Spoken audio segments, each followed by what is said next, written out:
up, my peculiar little pineapple upside down cakes? This is Rob from A Gay Guy Plays, and today on The Daily Grind, we're going to be taking a look at DE's response to the buzz about a potential upcoming nerf for Saryn. In addition to that, I've also got a running list of Warframes that I think they should be taking a look at. But before we jump into any of that, I did want to do a little bit of self-promotion. Now, I posted up a video yesterday about how you pronounce certain words in Warframe, and I kind of feel personally attacked that y'all haven't flocked to that video to witness my elite linguistic skills. So I've actually put out a bit of a challenge. If we can get that video to over 10k views, I will do a 1,000 platinum giveaway for y'all. So, you know, give me like 3 or 4 minutes of your time and enjoy the ride. Regardless, let's go ahead and jump into the meat of things, because there's actually an article on the Steam page thingy here that I'm gonna read for you, so you don't have to read yourself. But I'm actually gonna go ahead and jump into the staff responses first, then we'll take a look at what was said.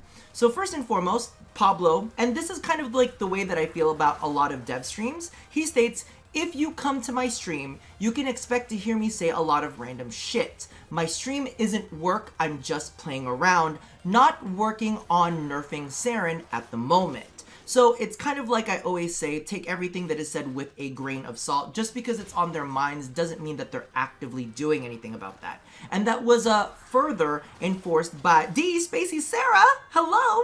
As Pablo mentioned, he is not currently working on adjusting Saryn, although staff ideas are constantly being thought out and restructured. Reworking Saryn is not a part of internal plans at the moment, which I'm honestly not surprised about at all, because if you think about it, they've already got new war on their plate. They've got the different phases of Railjack that are set to launch. So I don't think that any plans are currently being concretely made about what is going to happen with Saryn. But like I've said before, you know, love nothing. I used to be in love with a beautiful fairy queen that is now hashtag trash bag, so things change. But I did want to go ahead and make mention of the things that Pablo had stated. So Pablo is bothered by Saryn being so oppressively powerful in ESO. He doesn't even play ESO because of this. However, he says she is too powerful outside of ESO too, giving survival and defense as an example. He had hoped Ember would be used more in ESO, but that didn't happen. You only have to do one run with Ember to realize that's never going to happen. And for those of you guys who didn't catch on, ESO does lock you out of the spamming of your fourth ability. So that's kind of what he's alluding to here. Like, how you gonna say that Sarah's gonna take over ESO while you can't spam her fourth ability? I'm just putting that out there. And these are the things that he's thinking about doing. Making Spore's spread range fixed, not affected by mods, but buffing it a bit in order to get rid of the overextended Saryns, which is my heart. Making the Spore drain in between zones faster so you lose all of your Spores. This already happens though, I'll be honest with you, yeah, the Spore drain isn't really an issue when it comes to that. It usually disappears, but you can build it up pretty fast. And 3, lowering corrosive proc chance to around 15%. Don't do this. No. We like that. And 4, slowing down both Spore damage buildup and decay. That one I can kind of be okay with. However, not super duper excited about any of those things to happen. But as we know, it's not really currently on the table. It's just something floating around in his head. So I figured that instead of, you know, beating the man down and saying, hey, listen, don't do this, why don't we give him other things that he could work on in the meantime? It's kind of like throwing more balls in his like juggling loop. That way he can never, you know, grab this ball and nerf it. I'm just saying. So there are 3 Warframes that are kind of like at the top of my list for just like surface level reworks. And honestly, as you guys know, Zephyr, Trashbag, and Banshee are definitely the top. But it's like, when I say top, I mean like, it's just surface level stuff. Number 1, I'm so fucking tired of it. Can we just make Zephyr fly already? It's just rude. There are more and more Warframes coming out with the ability to somehow defy gravity, and Zephyr can just hover in one spot. Now, Zephyr does need a little bit more of a tweak than that too. We were actually discussing it in one of my recent live streams where they were talking about the coding of tornadoes. Now, I personally fucking hate tornadoes. I hate them, I hate them, I hate them. And what they were talking about is the way that tornadoes are actually coded as a cone, so enemies spin around in this cone. which makes it very, very difficult to kind of keep enemies in one place. So instead of funneling enemies into the center and just holding them in the center of the tornadoes, they tend to be funneled around the outside and occasionally ragdolled around the room. Now, one of the reasons why we were revisiting Tornado was because, you know, people were stressing, oh, you could spread statuses really, really well with it because, you know, you hit the tornado and it disperses to everything that's caught in that. Well, it's really hard to disperse statuses in the middle of a tornado when the tornado is flinging out enemies left, right, and center. So I definitely think that that needs to be taking a look at in a coding sphere and maybe have them funneled in the center a little bit more like Vauban's Vortex, but of course is moving because it's a tornado. Next up, hashtag trashbag. You guys already know my stance on this. I'm all about players having options.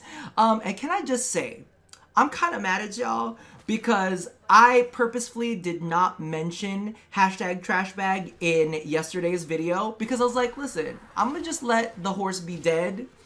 But in the comments, y'all were like, listen, why didn't you bring up trash bag? I was like, I'm sorry. I thought you didn't want to hear more about it, but apparently y'all do. So if you guys hear me bitching and moaning more about trash bag, you can blame the commenters in yesterday's video. In fact, if you want to go to yesterday's videos and chew them out, feel free to do that in the comments there. Next up is Banshee. Now, this is a really, really strange one for me to bring up, and it's mainly because of the fact that I don't think Banshee really needs any drastic changes.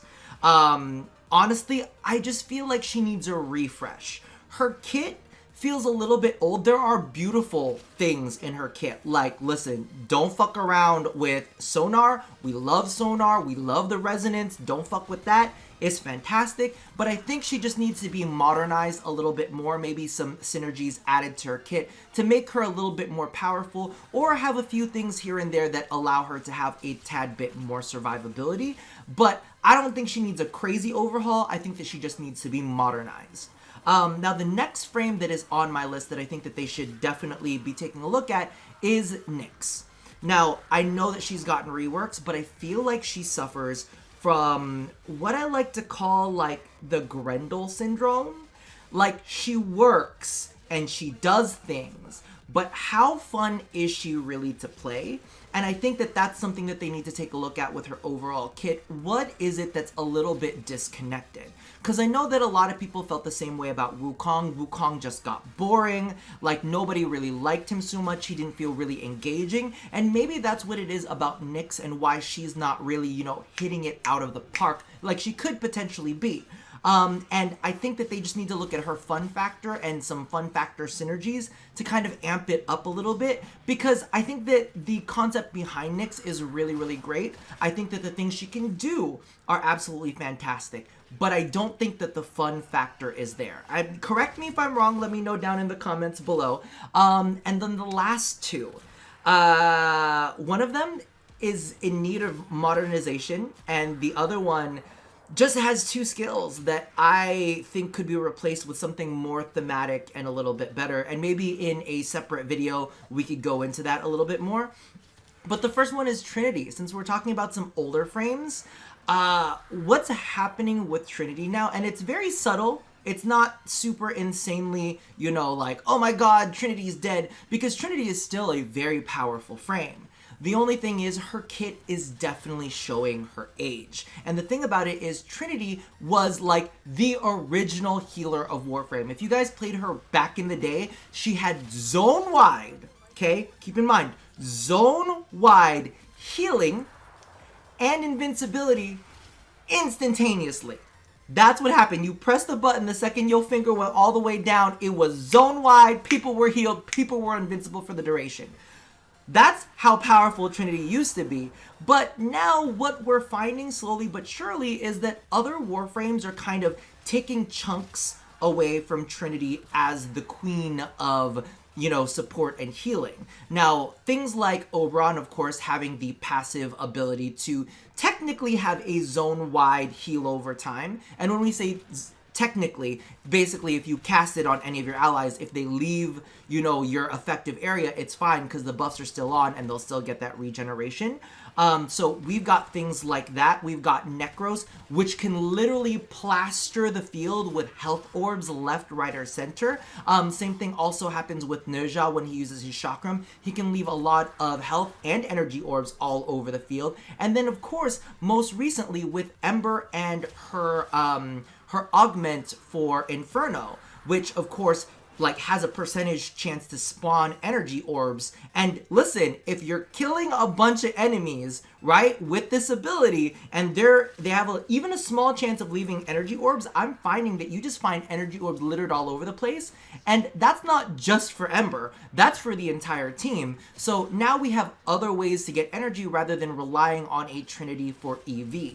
So if there was a way that they could kind of like fine-tune her and tweak her to be even better at supporting or giving her unique ways to support, I think that that would be fantastic, because we can just say it right now, like Pool of Life or Well of Life, whatever it is kind of like trash. And while Link is fantastic, we do have a damage reduction on her ultimate, which if they wanted to get rid of Link, they could just amp up the damage reduction on her ultimate and, you know, have that maybe apply to her more or something along those lines, so that she can still get that damage reduction without necessarily having to link to other enemies, or, you know, finding a new use for Link that just isn't the damage reduction, kind of just giving her a little bit more synergy, a little bit more zhuzh, like modernizing her a tad bit more.